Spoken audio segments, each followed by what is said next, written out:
Hello, good morning, everyone. Can I just check that you can hear me? Just type in the chat box whether you can hear me.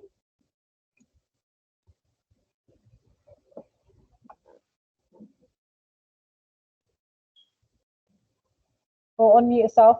Can everyone hear me? Yes? Okay, brilliant.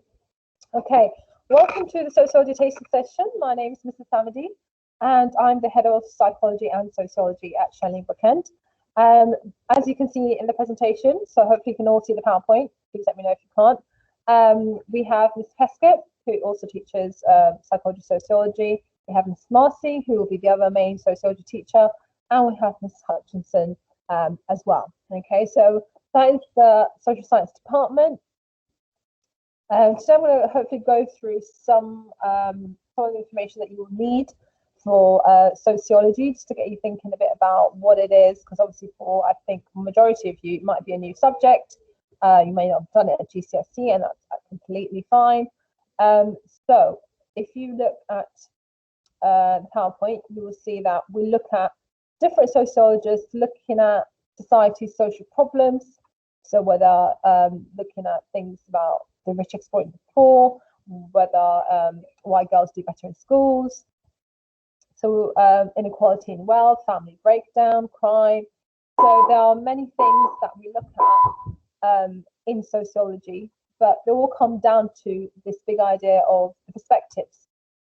So for each of the topics that we go through, which I'll go through in a minute, you need to kind of understand and know what do the perspectives argue about the benefits or the purpose of certain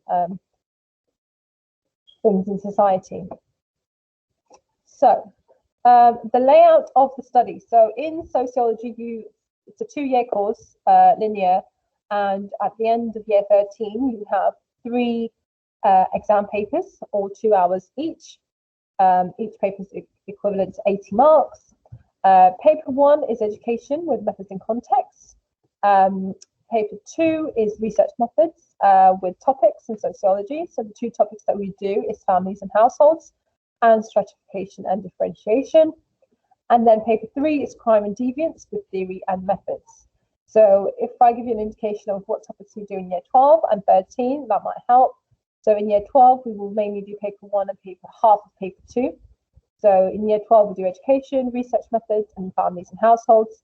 And then year 13, we do stratification and differentiation, crime and deviance, and theory and methods.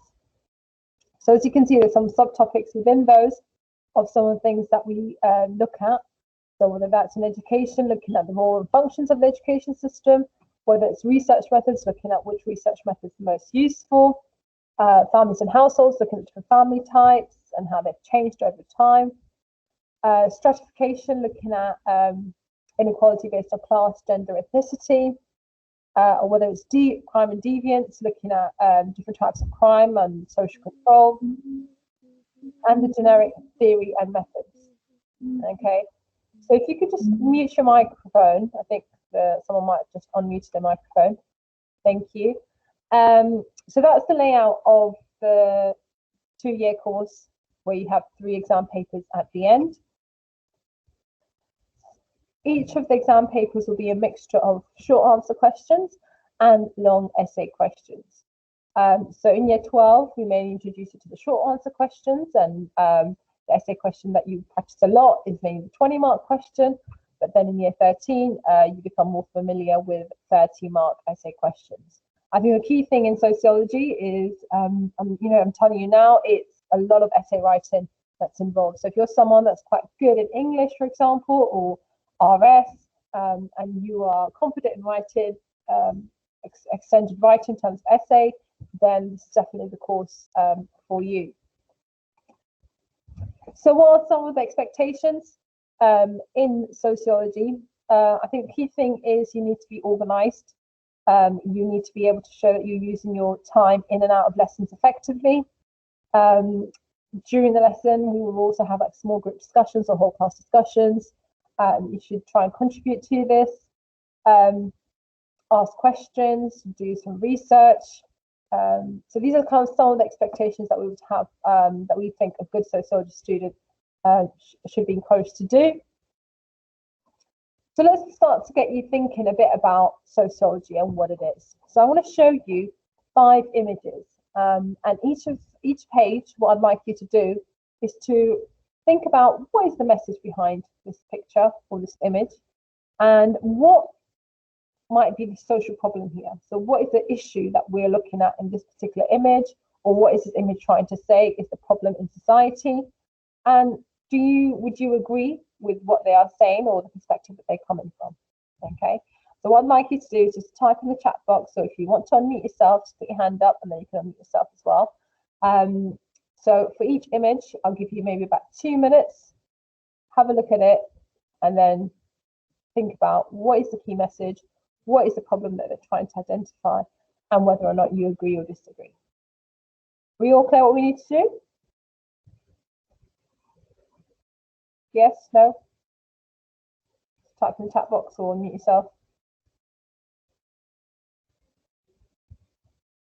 Yeah, okay, brilliant. So, this is the first one.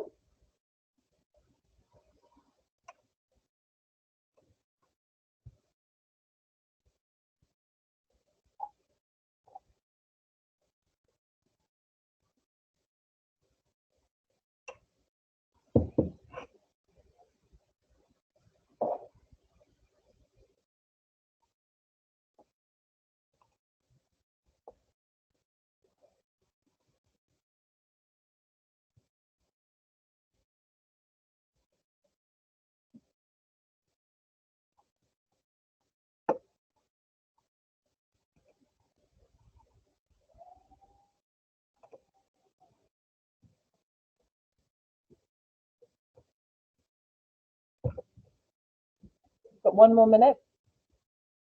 Feel free to type your answers in the chat box or put your hand up, and I'll let you know if you can unmute yourselves.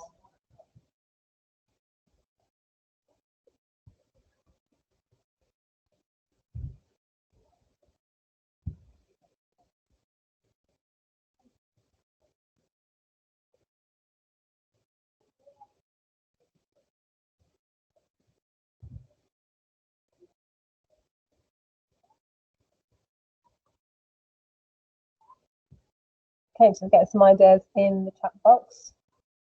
Thank you, Emily. Well done. I think it shows you don't have to be a female to support women in equality. Yep, that's definitely one of the key messages here. Hannah said that men can be feminist too, and a movement based on equality for both genders is not exclusive to women. Excellent, Hannah. Just give you a little thumbs up. Any other ideas?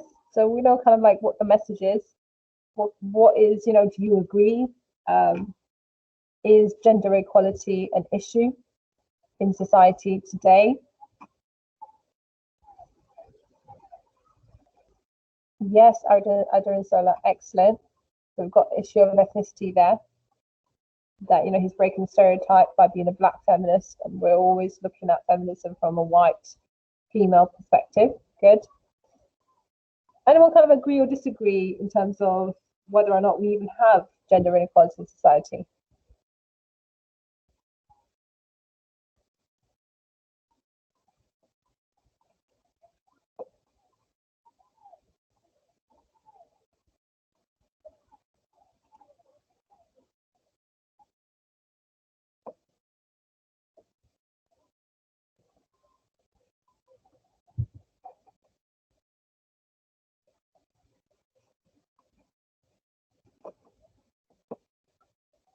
So we know what the message is. We know what might be the social kind of issue. Do we agree or disagree whether that feminism is still a relevant theory, or looking at gender inequality is still an issue in today's society, or we kind of moved away from that?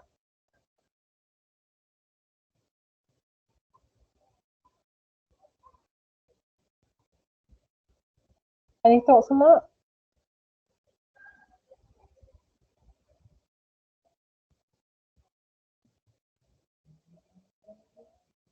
Should we move on?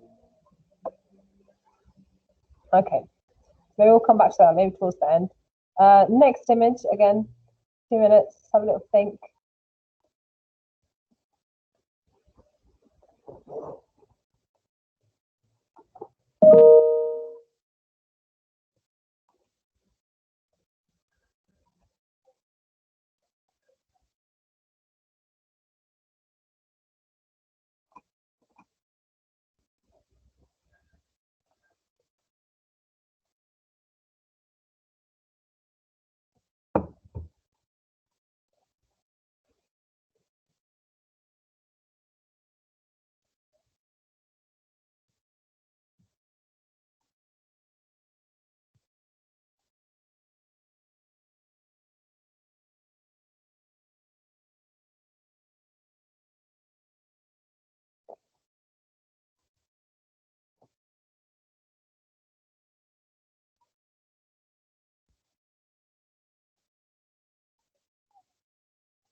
1 more minute.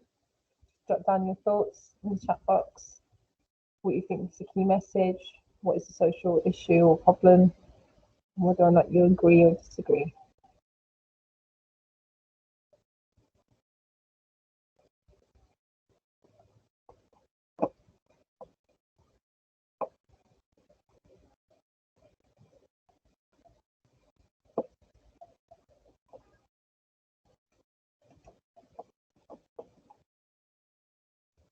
Yes, Hannah, well done. It definitely has something to do with rich people getting richer and poor people getting poorer because of their quality of life. Doing solo good, working class labour's been exploited to create better conditions for the rich.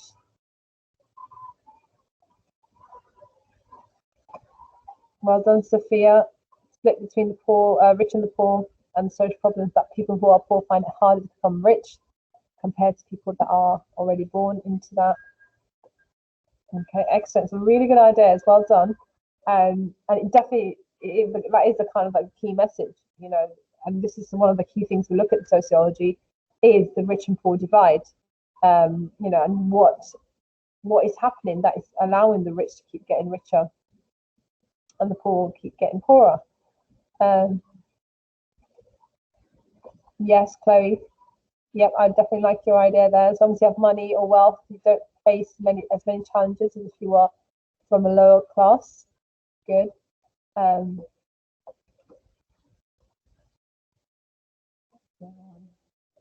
Yes, Emily, well done. They aren't given the same opportunities for people, and definitely which do take advantage of the poor. Okay.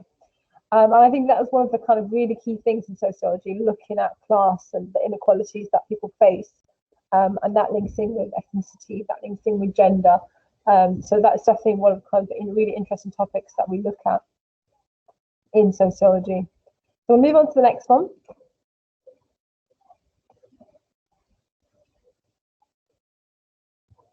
Have a bit of think, what might this quote mean? What is the message?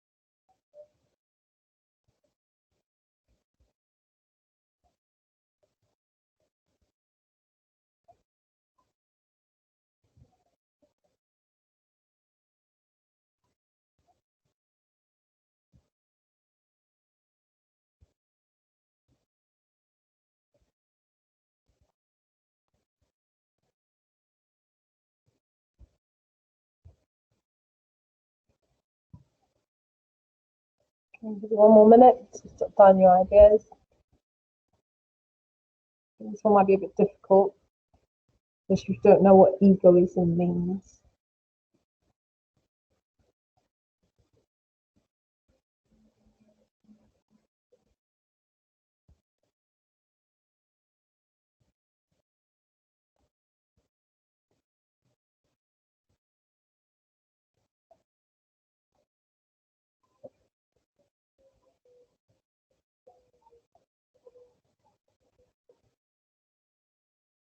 Okay, so any ideas, you could just jot down in the chat box. Okay, so during solo, thank you. So you're saying ego is fueled by the opinions of other people, but not sure what egoism means. Anyone have any idea what ego in everyday term means? We talk about your ego or having a big ego.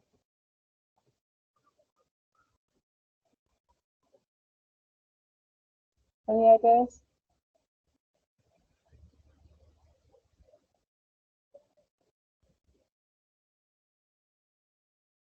No? Okay.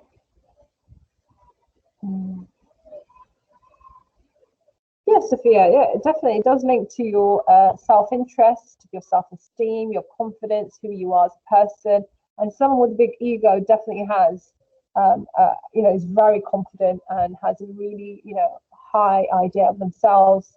They hold themselves in high in a high esteem.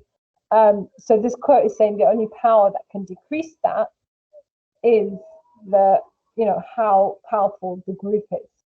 Okay, so we're going to look at this, and this perspective. Durkheim is actually a functionist, and one of their biggest role is this idea of the biggest importance that they put on is the group. That without the group, you are nothing. In society, we cannot survive if we are not around other people.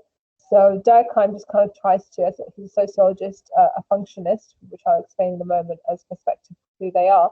But he's trying to say that we are greater in numbers, basically. The group is really powerful, as opposed to the person themselves by themselves. Okay, let's do another one.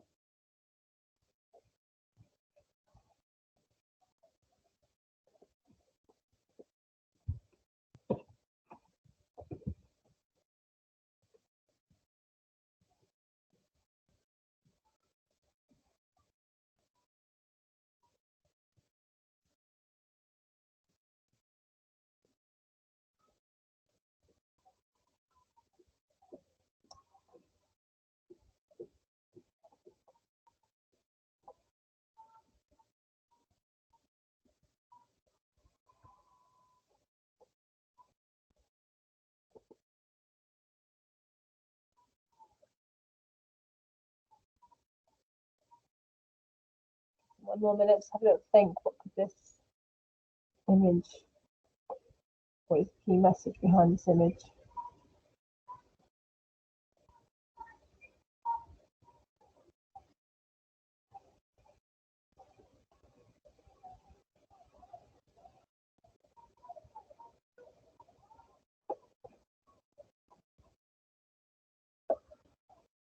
Excellent, Hannah. You've nailed it.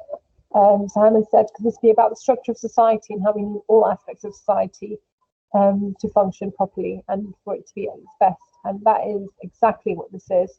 There's very much links with the previous sociologist Durkheim, placing that importance of everyone working together. Excellent, Sophia. Well done.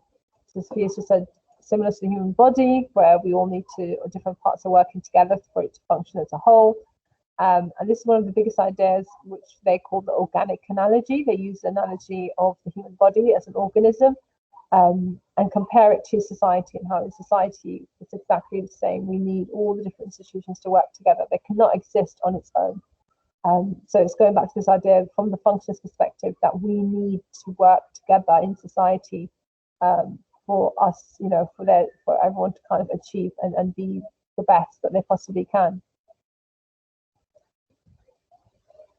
Yes, Ada and Zola, excellent.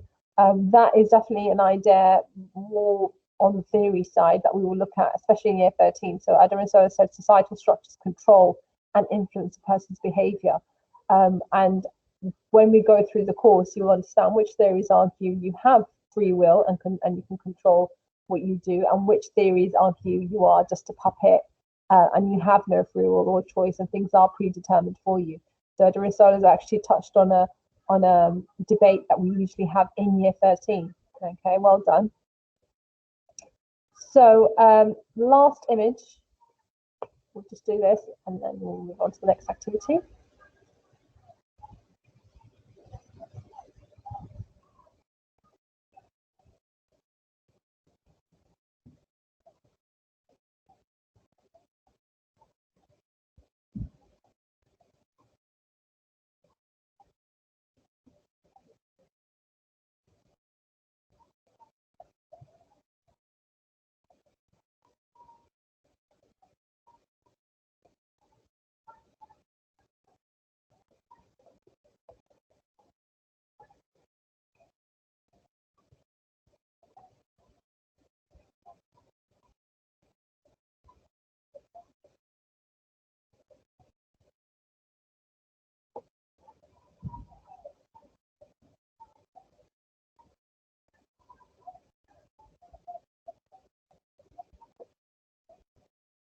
It's 4 more minutes. Jot down your ideas in the chat box.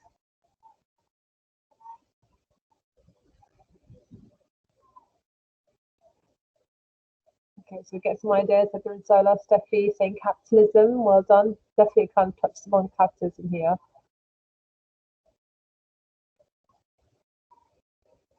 Any other ideas? I think Edward and Solar, Steffi, you've definitely kind of touched on it. Capitalism is a concept that Marxists use in sociology because they look at the economy. They look at, how the rich exploit the poor. And one of the key reasons is because we live in a society where the rich make profit out of the poor. Hannah, I like your response. So Hannah's saying this looks like a food chain, looking at the interdependence between each group and how society works in this never-ending cycle, and that's exactly what it is. So we're kind of in this cycle where government uses taxes to fund the school system, schools educate people to get jobs, jobs allow people to spend money, and the businesses pay taxes to the government. So it's the kind of never-ending cycle. But it's interesting to see how the parts depend on one another. So how the school depends on the workplace, and how the workplace depends on businesses on the government. And a lot of the times we don't see this. A lot of the times we just kind of very narrow views and think that things work in isolation, and when it doesn't. If you think about the education system, a lot of things that we teach or things that we change is as a response of the workplace and their demands and what they need, rather than what we want to do. Okay. So hopefully those have given you. Sorry, didn't know we had another one. Right. Just the last one. I think I'll just kind of go through this with you to kind of explain, because I'm sure some people have no idea what I mean by capitalism and communism. But in a capitalist society, we always have the poor working for the rich. But arguably in a communist society, everyone is equal and everything is run. Everything belongs to the state and should be run by the government. It's a classless society. And the only way we can achieve that is if we have some sort of revolution. And this is one of the kind of perspectives, hopes, and dreams that will happen one day, where the poor people will realize their exploitation and they will overthrow the capitalism as a state. But at the moment, a lot of the private property is owned by the rich, whether that's factories, businesses, and so on. And it is mainly the working class that are working for them. So this diagram was just to get you understand a bit more about the difference between capitalism and communism. But don't worry, we're going to go through this when you start sociology in September. So one of the other key things, apart from kind of looking at society and making that connections and looking at what we're learning in the classroom and how that relates to the real world, I think that's one of the greatest things about sociology is you're studying things that you can relate to. You're studying things that you can say, oh, I can see how this works in the real world. It's the application that you're able to do. But like I said before, yes, you need to be able to write really good essays, but at the same time, a key skill in sociology is using keywords, the terminology. So some of the terminologies that we use a lot are things like norms and values and culture. And for each of the perspectives that you'll go through, there are different key concepts. So I would say every time you're introduced to a new topic, you have a new theory. And within that theory, you're going to have a lot of keywords, key concepts for sociology. So I think that's definitely a skill that you would need. So if you're good at kind of memorizing definitions and understanding what the keywords are and being able to use them in an essay, then you'll be able to definitely do really well in sociology. So it's all about speaking the language. So a lot of you might still be thinking, what is sociology? Some of you might already have seen from the comments and the answers, you already have a good knowledge of what sociology is. But a few of you might be sitting there going, I'm not too sure, what is it? But basically, sociology is the study of human social life, groups, and societies. Sociologists are interested in understanding all social behavior, whether that's small scale, everyday interactions, or whether that's large scale conflict, globalization. By studying relationships, sociologists try to discover patterns of behavior. So we look at social factors rather than biological. We do not look at anything scientific or biology related. It's very much, how you become a product of society. So yes, we are born with a biological need to eat, but we learn to eat with a knife and fork or chopsticks or with our right hand or left hand. And that is what sociologists are interested, not about, we need to eat because we need to survive, but why is it that some people eat with chopsticks? Why do some people eat with the left or right hand? So a sociological explanation is not common sense. I feel like some students every year think that, oh, sociology might be easy because it's common sense. Oh, this is something everyone should know. But it is based on evidence rather than opinion. So it's not going to be a debate on what you think, or let's say you would not be writing, so I believe or I think that this is the answer or this is the correct theory. You need to use the evidence of the theories that you are taught and give your answers in relation to them. So if the question is asking you to what extent is the family patriarchal, which means male dominated, whether or not you agree or disagree with that is not relevant. You need to be able to know all the theories and what they would say and who agrees or disagrees with that statement. Okay. So just some quick questions to get you thinking. What appropriate behavior do you expect to conform to as a male or female? And in what ways do you think these expectations have changed in recent years? So again, just 2 minutes, have a little think, and then just type in the chat box your answers to this question.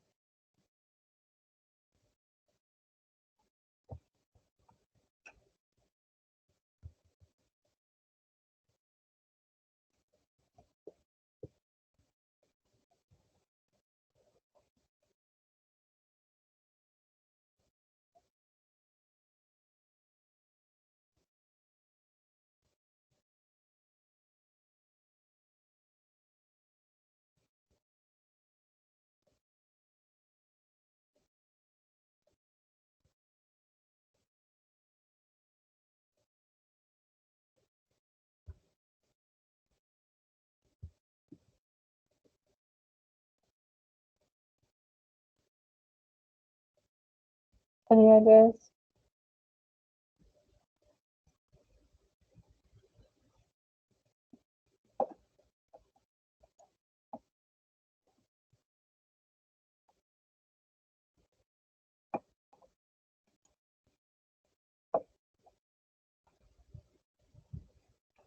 Okay, I'm conscious of the time, so I'm going to kind of move on. But like I say, these are kind of some of the questions that we look at in society and why that is. So I think Eteresa has just typed in the role of women is determined by the men in her life. We'll be having debates on to what extent that's true, which perspectives would agree or disagree with that. Where do we get this idea of appropriate behavior and why do we feel the need that we need to conform? And why has it changed in recent years? And how has that affected women's careers, women's aspirations for the future? Okay. Yes, Hannah. Some good ideas there. So identity, how you identify yourself. Well done. Okay. So why do we behave like we do? Some people say we behave in certain ways due to their own ideas. We believe we can, have that free will to construct what we want to do. However, others would argue we're not in control. So this is kind of very similar to what I said before. This is a theory this is a debate and approach that we'll look at of, to what extent our actions, controlled by ourselves or, to what extent are we pressured by society. Okay. So, above we've got some of the main identifying features of someone's personality. I don't think we'll have time to see this now, but this is some things that we would be doing or thinking about. So, which out of that, which one is the most important? Is it your class? Is it your gender? Is it your race? Does it reduce your ability to change any of these features? Which ones do you have control over? Do your interactions with people change depending on others' characteristics? Can you change any of these? And do any of these influence your norms and values? So again, like I said, it's looking at the concepts in society and how, you have the ability to change or not change. So I just want to kind of briefly introduce you to the perspectives, because that is what your summer task will be based on. And your summer task will be to write an essay on the sociological theories. And on the link that you will be sent, and if there will be more information, you will have summer tasks and further information and links of where you can get the information to complete those tasks. But I just want to introduce you to what sociological perspectives are. Perspectives are very important. It's just a way of looking at something. And in sociology, there are several ways of looking and understanding society. Different perspectives are based on different reasons and different arguments. For example, some might say or think that society people disagree, and we call these conflict theories. In some and some perspectives would argue people agree, people get along, they know what the norms and values are, and we would call them consensus theories. So different perspectives are based on different ideas about the world. We've got functionalism, which I briefly talked about before, and functionalists basically come from a consensus background. They have a very rose-tinted view of the world.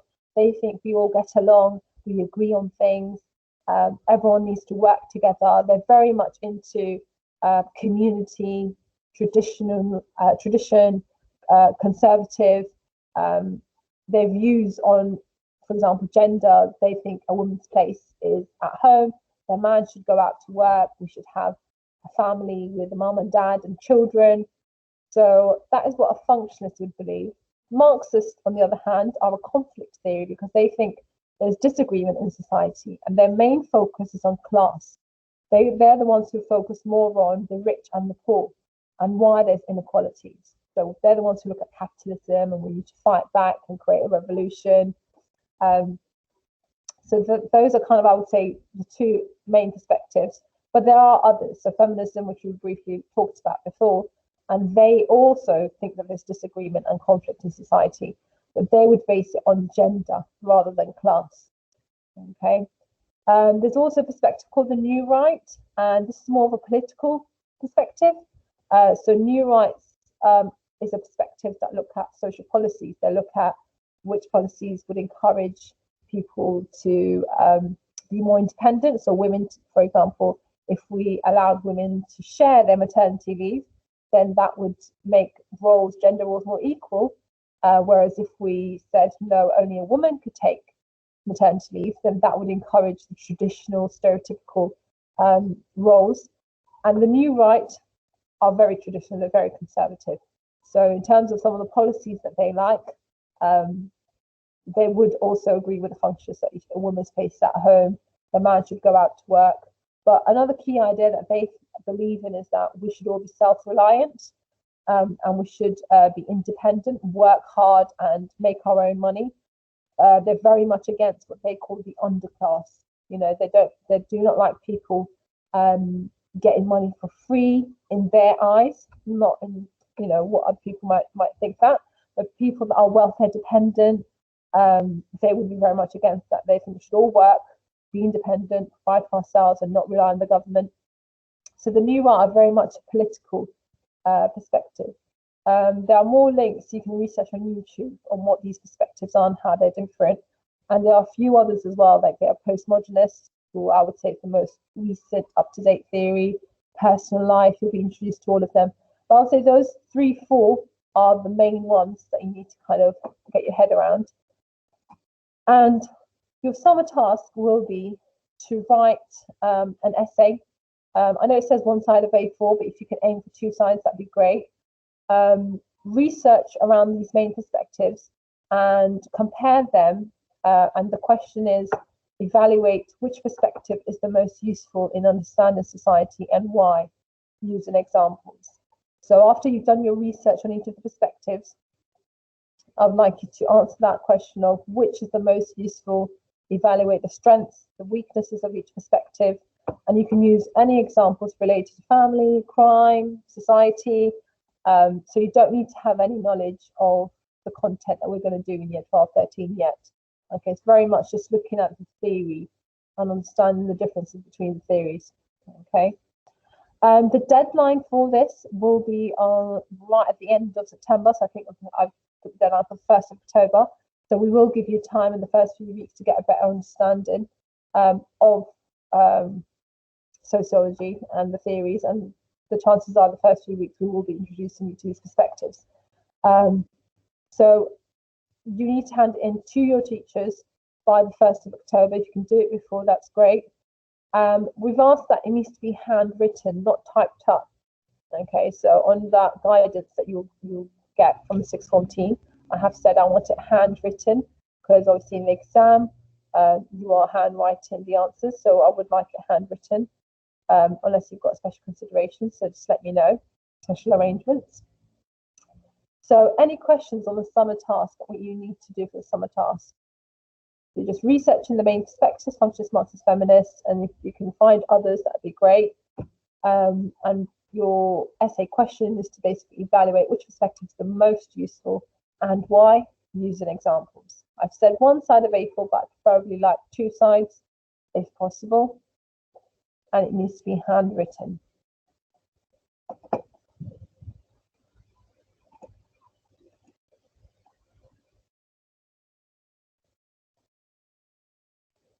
Okay. So what I'd like to do in the last 5-10 minutes is to just give you an opportunity to ask any questions that you may have. But I feel like one of the questions that I get every year from students is sociology the same as psychology? Because I want to do both, and how they're different, how they're similar. So I just want to kind of explain this first. And then whilst I'm kind of explaining this, if there's other questions you want to ask, feel free to type in the chat box. So by the time I'm done, I can go through the questions and answer them. Okay. So a lot of students every year, they say to me, Miss, what is the difference between psychology and sociology? And we do have a lot of students that do both. Okay. But one assumption, or presumption that a lot of students have, is that they're the same, or they're similar, or sociology is easier, or psychology is easier. So what I would say, I'm just going to go through this. Sociology looks at society as a whole and looks at issues and concepts and problems as a whole. Psychology just looks at the individual. Okay, it's all about the individual, their interpretation, their brain, their view on society. Sociology looks at social behavior within groups and cultures and society, whereas psychology looks at human behavior at the individual level by using observation and analysis. Psychology is usually done in a more scientific way. Sociology, not so much. Okay. Sociology looks at critical thinking, analytical problem solving, whereas psychology very much looks at the emotional, the cognitive, the biological. Sociology challenges you to see the world through the lens of different cultures, different communities, whereas psychology requires you to look at facts, look at statistics, look at methods, look at analysis. Yes, in sociology there is some research methods involved, okay, but it's not, as I would say, it doesn't have that mathematical element that psychology has. Psychology, you would choose if you're looking at into careers related to criminal justice, if you're interested in criminology. A lot of students do it as a good option if they're doing biology, physics, and so on. Sociology, you're looking at careers into human resources, you're looking at careers into journalism, teaching. So that's where you would go with sociology. I like to use the analogy of colors to explain the difference as well. I feel like if you're someone who likes understanding facts, it's very black and white, you just want to know what's the idea, what's the evidence, and that's it, then psychology is more of a subject for you. Okay, so psychology is very much looking at facts and evidence. So hence why I would say that it's very scientific. Whereas sociology, I would say, it's not black and white, it's very grey.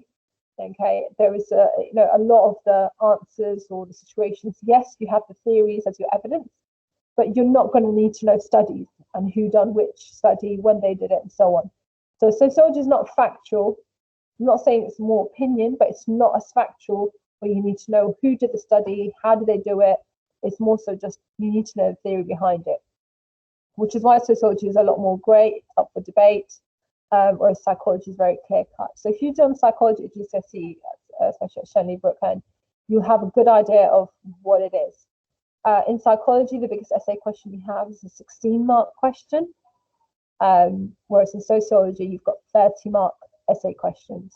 So you can see from the extended writing, there's a lot more essay writing in sociology. And that's the one thing I really want to kind of make clear from the start, that sociology, as fun, interesting, relatable as it is, you need to be able to write good essays. And hence why the summer task, we will be able to see whether you're able to do that from the start. Okay, so sociology is more essay focused, psychology it's not so essay focused. Okay, any questions? I'm not seeing any questions being typed up. I don't know if anyone wants to unmute themselves and ask anything you'd like to ask about sociology that you're not sure about.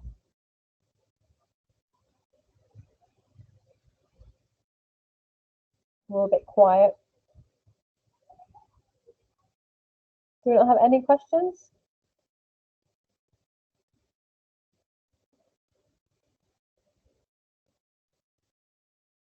Okay, so Sophia's just asked a really good question, and this is where I think a lot of people will help a lot of people as well. Sophia's asked, how do you put lots of detail into the essay? And Chloe is asked, is there any extra advice you could give us about writing essays? So in the link or the handout, there will be a follow-up to this that the sixth form team will send. I've actually created, I think, 3 sides of how you structure a sociological essay. So it won't just be, here's the essay, what I've just said to you, get on with it, because I'm pretty sure some people are not that confident in writing the essays. So I've actually given the sixth form team a handout that I think they're going to put on the website, or they will give links to people that are interested in sociology. Will there be any, Hannah's asked, will there be any support for writing the essay, like keywords to include examples of paragraphs? So yeah, so that handout goes through, like, for example, the peel structure, which is what we use, so point, explain, evidence, link, and it's got examples of sort of how you would structure it. So that will be very useful, and you will get that information. But in terms of keywords and so on, this is why I've really put the deadline towards the end of September, because when you start in September, the first few weeks, you will be given all the keywords. So you will, by the time it's due, you will know a lot of the keywords associated with each perspective. Okay, so all the guidance in terms of how to write the essay will be given to you by the sixth form team, because I've sent them all that information. Any other questions? Okay, so I'll take that as a no. Thank you very much for attending today. I look forward to seeing you all in September, and feel free to email me, or if you've got any questions. I see some of you went to Shenley Brook in year 11, but for others, just feel free to drop an email or send to the sixth form team an email, and they'll pass it on to me. Thank you very much. Look forward to seeing you in September. Bye, everyone.